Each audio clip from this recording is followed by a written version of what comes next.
Ya, kita boleh. Assalamualaikum warahmatullahi wabarakatuh. Para mahasiswa yang Waalaikum hebat, alhamdulillah kita bisa bertemu lagi dengan mata kuliah manajemen kinerja. Mudah-mudahan apa yang kita akan lakukan menjadi kebaikan dan ilmu pengetahuan yang diharapkan dapat berguna untuk kehidupan kita di dalam tempat kerja eh, masing-masing ya. Karena saya belum mengecek ibu bapak bekerja di mana, sehingga permasalahan-permasalahan tentunya juga berbeda sehubungan dengan manajemen kinerja. Namun demikian pada dasarnya adalah manajemen kerja adalah semua organisasi, semua perusahaan tentunya tidak lepas dari manajemen ya, pengaturan, pengorganisasian dan pelaksanaan, begitupun ditutup dengan kontrol ya, controlling yang tentunya di sana akan kembali lagi ke outcome. Outcome akan memberikan informasi untuk perencanaan selanjutnya. Pada kesempatan ini kita akan membahas membangun kinerja dan keterampilan manajemen ya. Para mahasiswa tentunya pertemuan kita ini sangat terbatas sehingga akan pembahasan kita, pemahaman kita itu akan terus terang kurang ya. Diskusi kita waktunya habis. Namun demikian, mudah-mudahan dengan waktu sedikit ini Bapak sudah menyediakan modul. Silakan modul-modul yang telah Bapak sampaikan itu adalah bahan kita. Ini ada saripati modul yang Bapak terangkan. Baik, yang akan kita bahas pada siang ini adalah membangun kinerja dan keterampilan manajemen. Dalam membangun kinerja dan keterampilan manajemen, tentunya ada hal-hal kebijakan atau kemampuan yang tentu saja tidak bisa diterapkan dengan kondisi yang berbeda. Oleh sebab itu, suatu metode bisa digunakan dan berjalan efektif manakala bahwa kondisi dan situasi itu memungkinkan ya. Jadi bagaimana metode manajemen ya yang efektif ketika menghadapi pekerja yang apatis, tentunya harus lebih banyak instruksi ya. Tapi manakala kita menghadapi para anggota manajerial yang memiliki kreativitas tinggi, maka itu tidak perlu banyak instruksi ya. Yang penting job description-nya jelas diberikan kepada mereka ya. Oleh sebab itu, kita tidak bisa bahwa suatu penerapan ya, jika kita mendapatkan ilmu tentang metode untuk menarik para karyawan, tentunya harus berbeda. Nah, ini ada hal-hal yang menunjukkan bahwa ada ciri dan keterampilan manajer dan kepemimpinan ya, dengan manajer dan kepemimpinan. Nah, kalau lihat dari cirinya, yaitu memiliki kepribadian yang menarik, ya, dapat beradaptasi dengan situasi, waspada terhadap lingkungan sosial, ambisius, ya, berorientasi kepada keberhasilan, asertif, kooperatif, ya, tegas, ya, temperamen konstan, ya, atau dapat diandalkan, dominan, ya, kemudian energik, gigih, keyakinan, ciri, toleransi terhadap tekanan yang terbuka, ya, bersedia untuk mengambil tanggung jawab. Nah, ini ciri-ciri kepribadian yang dimiliki oleh pemimpin dan manajer. Tapi untuk keterampilan tentunya ada hal yang berbeda, ya.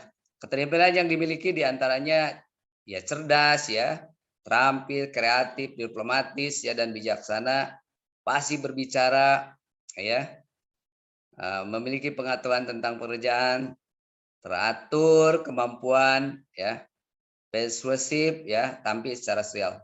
Ya, antara ciri kepribadian ya atau sifat ya atau karakter, dan di sisi lain kita atau seorang manajer dan pemimpin memiliki keterampilan.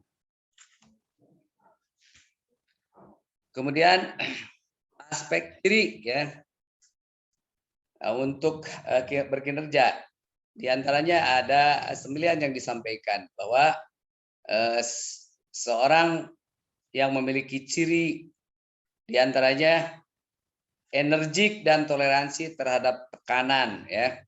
Kemudian rasa percaya diri ya, pengendalian diri internal ya, dalam arti adalah secara yang timbul dari diri sendiri ya.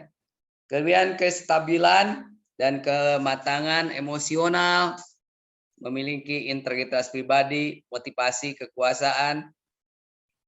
Kemudian orientasi kepada keberhasilan, kebutuhan akan afiliasi ya, afiliasi atau berhubungan dengan rekan kerja ya. Kemudian situasional dan efektivitas manajerial. Nah, ini ciri-ciri orang-orang yang memiliki kreativitas dalam berkinerja ya. Nah, tentunya ada beberapa yang tidak dimiliki oleh seseorang, tapi paling tidak orang yang memiliki kesempurnaan inilah ciri-ciri yang dimiliki oleh mereka. Kemudian yang selanjutnya adalah keterampilan manajerial terhadap kinerja. Yang pertama adalah memiliki keterampilan teknis ya. Tentunya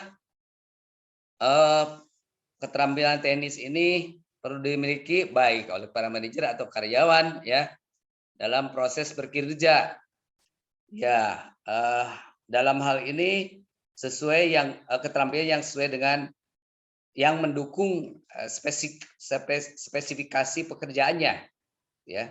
Jadi keterampilan teknis ini berhubungan dengan alat pendukung ya, alat pendukung yang akan mendukung menyelesaikan pekerjaan kita.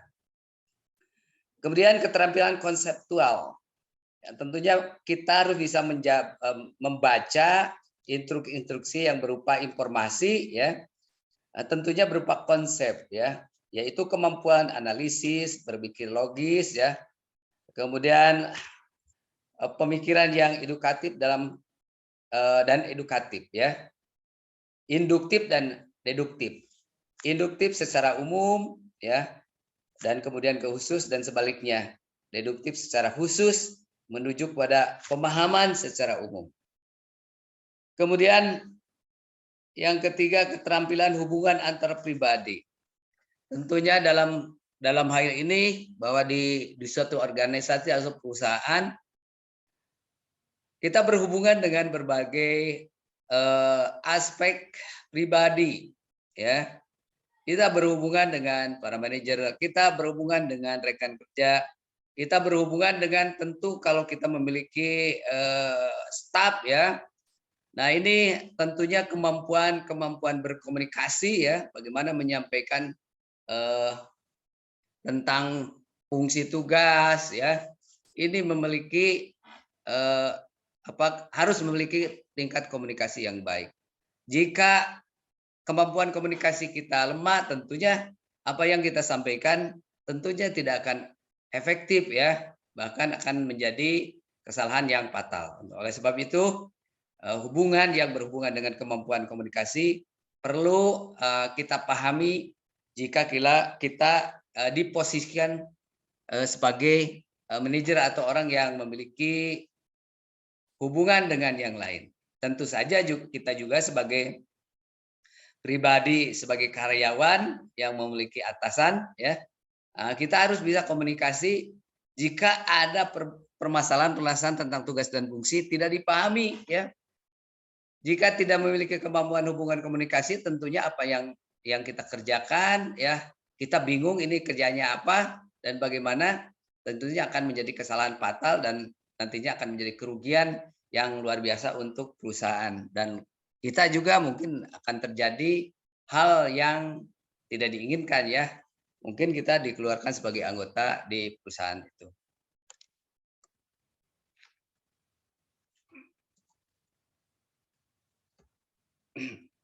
Selanjutnya, tanggung jawab manajer terhadap SDM atau sumber daya manusia. Bagaimana tanggung jawab seorang manajer terhadap sumber daya manusia ya, atau sebagai dalam hal ini dalam perusahaan adalah anggota manajemen. Sehubungan itu ada hal-hal yang perlu diketahui. Yang pertama ya, bahwa seorang manajer harus mengerti dan mengetahui pekerjaan yang akan dilakukan. Ya, tentunya job description untuk manajer itu harus tahu ya, tentunya harus ditanyakan kepada atasan yang memberi tugas itu. Kemudian harus mampu mendelegasikan pekerjaan kepada orang lain ya. Nah, tentunya jika pekerjaan terlalu banyak ya, dan kita tentunya sebagai perantara di perusahaan tentunya harus mampu bagaimana mendelegasikan pekerja itu dan memberi kepercayaan kepada bawahan atau anggota organisasi. Kemudian mengungkapkan rekomendasi kepada atasan ya. Jadi apa yang kita dapat informasi tentang para pegawai atau karyawan, tentunya suatu waktu kita harus menyampaikan rekomendasi berkaitan dengan prestasi atau kelemahan dari para karyawan. Jikalau misalnya ada karyawan memiliki prestasi tinggi, tentunya kita sebagai perantara harus memberikan rekomendasi yang baik ya untuk kemajuan perusahaan. Kemudian mengikuti aturan dan prosedur-prosedur yang telah ditetapkan. Tentunya sebagai manajer kita memahami prosedur-prosedur yang harus dilakukan sehingga bisa disampaikan kepada para staf ya, para staf. Jangan sampai kita yang diberikan kewenangan tidak bisa menyampaikan informasi yang diharapkan oleh perusahaan. Seperti yang pertama kita sampaikan bahwa manajer memiliki kewenangan yang sangat strategis ya, mengatur alur para karyawan dan tentunya berhasil atau tidaknya bisa ditentukan sebagiannya dari para manajer. Kemudian memberikan kejelasan kepada para pegawai mengenai jika terjadi perubahan ya, perubahan kebijakan. Kemudian mengevaluasi output pekerjaan atau kinerja yang dicapai dihubungan dengan keberhasilan dari setiap pegawai ya. Tentunya ini evaluasi yang akan memberikan informasi ya, bagaimana target standar yang telah dicapai oleh pegawai ya. Kemudian mengecek ketelitian dan kuantitas pekerjaan ya. Jadi manajer tentunya harus paham bagaimana mengecek kuantitas, artinya seberapa banyak yang telah diselesaikan oleh pegawai ya. Bagaimana ketelitiannya dalam mengerjakan pekerjaan sehingga akan ditemukan kualitas ya, kualitas produk yang dikerjakan oleh karyawan.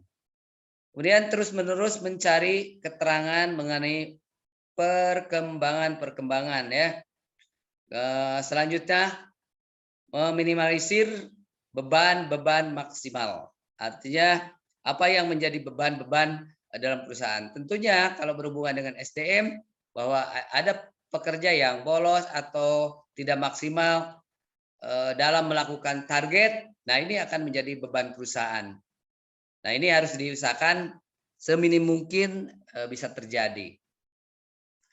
Selanjutnya mempersiapkan dan meneliti laporan ya.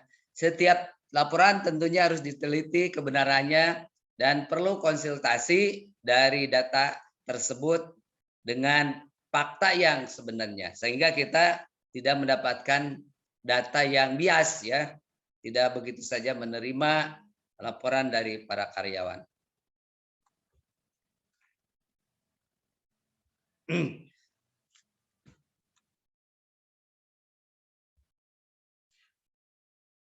Kemudian tanggung jawab yang berhubungan dengan karyawan.